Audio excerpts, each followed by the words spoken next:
குரு வாழ்க, குரு என் முன் நிற்க, குருவே துணை. வணக்கம் தோழர்களே. இது சித்தர்வாகடம் சித்தர் இலக்கியத்தின் குருகுல மாணவர்களின் புதிய ஒரு முயற்சி. எங்கள் ஆசிரியரின் அனுமதியுடன் ஐயாவின் சித்த மருத்துவ, ரசவாத மற்றும் ஞானநெறி தொடர்பான அறிவும் தெளிவும் ஐயாவுடன் மறைந்துவிடக்கூடாது என்பதற்காக மாணவர்கள் நாங்கள் ஐயாவிடம் வேண்டிக் கொண்டதற்கமைய ஐயாவின் பதிவுகளை யூடியூப் வாயிலாக உங்கள் அனைவருக்கும் கிடைக்கக்கூடிய வகையில் எடுத்திருக்கும் ஒரு முயற்சி. இன்று நாம் பார்க்கப் போவது 18 கோழைக்கும் பொதுவான ஒரு தீர்வு. நாம் முன்னரே எமது யூடியூப் சேனலில் கூறியது போல, கபம் என்பது ஒரு உடல் கூறு. அதை உடலின் கண் அகற்ற இயலாது. அவரவர் தேகநிலைக்கு ஏற்ப உடலின் கோழை உற்பத்தியாகிறது. கபம் தொடர்பான மேலதிகமான தகவலுக்கு கபம், சளி, கோழை, இருமல் என்ற எமது காணொளியை பாருங்கள். இதன் தெளிவான விடயங்கள் அங்கு கூறப்பட்டிருக்கின்றன. சித்த மருத்துவம் உடல் கூற்றை அடிப்படையாக வைத்து மனித உடலில் ஏற்படக்கூடிய பிரதான கோழை என்ற சளியை, குறிப்பாக நுரையீரல் பகுதியை தாக்கும் கோழைகளை 18 வகையாக பிரித்திருக்கிறார்கள். அதன் அடிப்படையில் இன்று நாம் பார்ப்பது, இங்கு அந்த 18 கோழைக்கும் நல்ல ஒரு சித்த மருந்தாக, பாரம்பரியமாகவும் கையாட்சியாகவும் இருக்கின்ற 14 கோழை குழம்பு அல்லது மெழுகு என்ற ஒரு அற்புதமான மருந்தாகும். குறிப்பாக புகைப்பிடிப்பவர்கள் தங்கள் நுரையீரலை காக்க விரும்பினால் இதை கண்டிப்பாக பார்த்து செய்து சாப்பிடவும். இந்த மருந்து மிக எளிதாக அனைவரும் வீட்டில் செய்யக்கூடிய மருந்தாகும். இது ஒரு சித்த மருந்தாகவும் அமையும். இணையத்தில் சித்த மருந்து என்ற பெயரில் கூறப்படும் தகவல் போல் இல்லாமல், சுமார் 600 வருடங்கள் எமது ஆசிரியரின் பாரம்பரியத்தினர் செய்த மருந்தாகவும், இதன் பிரதி ஏட்டில் இருந்து பிரித்து எங்களுக்கு ஐயா கற்பித்த ஒரு மருத்துவ குறிப்பாகவும் உள்ளது. இதன் மகத்துவம் மிக பெரியது. கடுகு சிறிதானாலும் காரம் பெரிது என்ற பழமொழிக்கு இந்த மருந்து மிகச் சான்றாக கூறக்கூடியதாகும். இதன் குணம் என்று பார்த்தால், உடலின் கண் ஏற்படக்கூடிய கோழை என்ற சளியை மலம் மூலமும் வியர்வை மூலமும் வெளியேற்றும் தன்மை பெற்றிருக்கிறது. சிலருக்கு வாந்தியும் செய்யும் குணம் இதற்கு உண்டு. ஏகத்தில் பார்த்தால், உடலின் கண் அனல் ஏற்பட்டு வாயு என்ற வாதம், கபம் என்ற குளிர்ச்சியை தாக்குவதன் விளைவாக ஏற்படும் கோழை என்ற சளியை நுரையீரலில் இருந்து வெளியேற்ற இந்த ஒரு மருந்தே போதுமானது என்றால் மிகையாகாது. காரணம், இதன் பலன் எங்கள் கண்கூடாக கண்டிருக்கின்றோம். பாரம்பரியம் என்றாலே அதன் மகத்துவம் சொல்லவே தேவையில்லை அல்லவா? மீண்டும் பார்த்தால்,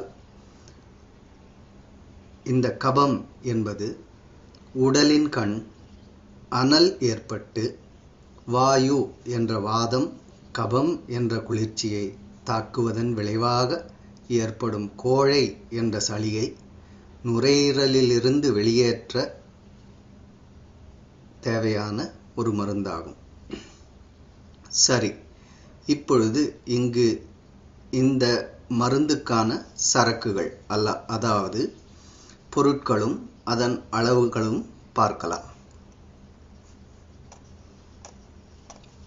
தேவையான பொருட்கள்: நற்சீரகம், கருஞ்சீரகம், திப்பிலி. இவை மூன்றும் வகைக்கு 150 கிராம் வீதம் எடுத்துக்கொள்ளவும். வெள்ளைப்பூண்டு 70 கிராம், தேங்காய் மேதிப்பால் இவற்றை அரைப்பதற்கான தேவையான அளவு. நல்லெண்ணெய், ஆவணக்கெண்ணெய், பசு நெய் இவை மூன்றும் முறையே 150 மில்லி வீதம் எடுக்கவும். ஒருவேளை எண்ணெய் அதிகம் தேவை என்றால் பசுநெய் விட்டுக்கொள்ளலாம். இப்போது சரக்குகளை, மேல்கூறிய சரக்குகள் நற்சீரகம், கருஞ்சீரகம், திப்பிலி இவை அனைத்தையும் தேங்காய் மேதிப்பால் விட்டு நன்கு மைபோல் அரைக்க வேண்டும். கல்வம், அம்மி, மிக்ஸி இவை எதிலும் அரைக்கலாம். இவற்றை நன்றாக மெழுகுபோல் அரைத்து கொண்ட பின்னர் அரைத்த சரக்குகளை இரும்பு சட்டியில் விட்டு இங்கு காணொளியில் காட்டுவது போல முறையாக காய்ச்சி எடுக்க வேண்டும். குறிப்பாக நீங்கள் அரைத்த சரக்குகள் எண்ணெயுடன் நன்கு கலந்து வெந்து காய்ச்சினால் சிறப்பான பலன் கிடைக்கும். அதிகமான சூடு அடுப்பில் இல்லாமல் பார்த்து கொள்ளவும். மெதுவான வெப்பத்தில் காய்ச்ச வேண்டும். இங்கு காட்டப்படுவது சற்று கடினமான பக்குவத்தில் காய்ச்சி எடுக்கப்படுவதாகும். ஆனால் நீங்கள் காய்ச்சும் போது இதைவிடவும் சற்று குழம்பு பருவமாக நீங்கள் செய்தால் இலகுவாக இருக்கும். இதை மருந்தாக எப்படி எடுப்பது என்றால், தினமும் காலை மாலை உணவுக்கு பின்னர் 1 தேக்கரண்டி என்ற அளவில் பெரியவர்களும் 1/2 தேக்கரண்டி என்ற வீதம் சிறியவர்களும் சாப்பிடலாம். 7 வயது தொடக்கம் முதல் இந்த மருந்து சாப்பிடலாம். குறிப்பாக புகைத்தல் செய்பவர்கள், மதுபானம் அருந்துபவர்கள் இந்த மருந்தை செய்து தொடர்ந்து 1 வாரம் வரையாவது சாப்பிட்டால் நுரையீரல் தொடர்பான கோளாறுகள் நீங்கும். ஆனால் கர்ப்பவதிகள் இதை சாப்பிடக்கூடாது. காரணம், மலம் அதிகமாக போகும் வாய்ப்பு உண்டு. அதனால் உங்களின் வயிறும் குழந்தையும் பாதிப்படைய வாய்ப்புண்டு.